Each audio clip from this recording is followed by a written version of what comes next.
contractor of the building does not owe Senator Cherargei any duty to show him the completion certificate or any other document for that matter. And I want to encourage you members, even in your villages, when you are starting a new home, you can move into your house before you complete putting your windows, your ceiling, and live in it and get it sprouted up to be the modern house you want. We have a stark choice between leaving that building to be a white elephant or moving in, working in it, and making things work as we go along the way. In any event, if we need any money to improve the building further, it will come to this house for appropriation. And it's up to you to appropriate some resources to make the building work even better.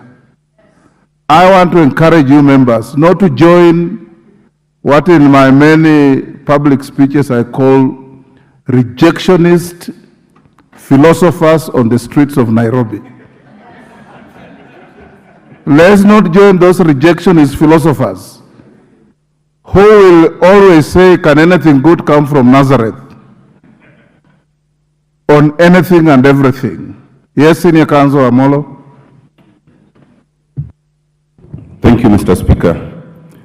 Mr. Speaker, to your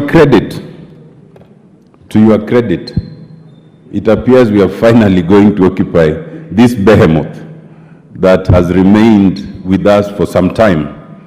And I think that in fairness, when issues are raised, I think they are more historical than current. And Mr. Speaker, I sit in the Public Accounts Committee, and I see my chairman is not here, but it is important to make mention that the issue has actually arisen before the Public Accounts Committee.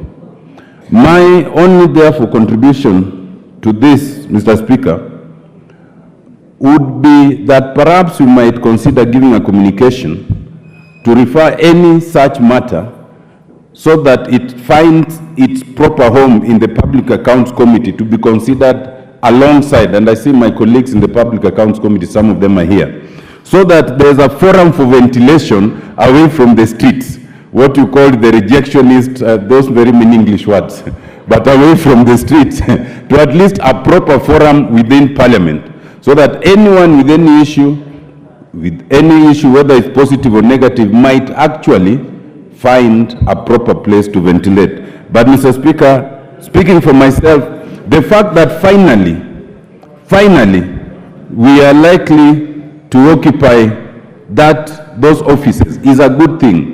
And even if you occupy them without lift up to the 25th floor, it would be a work in progress, because then it will cost those who ought to do that to do it immediately. Exactly. The longer we don't occupy it, the longer they take to complete the works. Thank you, Mr. Speaker.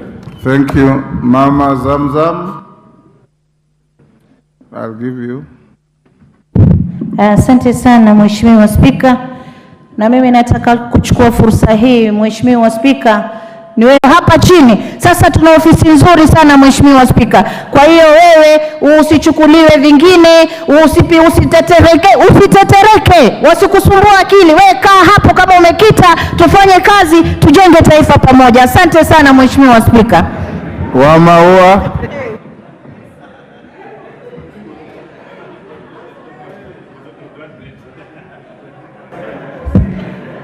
Thank you so much, Mr. Speaker, sir. I also rise to support my colleagues and say that, Speaker, this one will go into record that during your time and within the shortest time possible, you've been made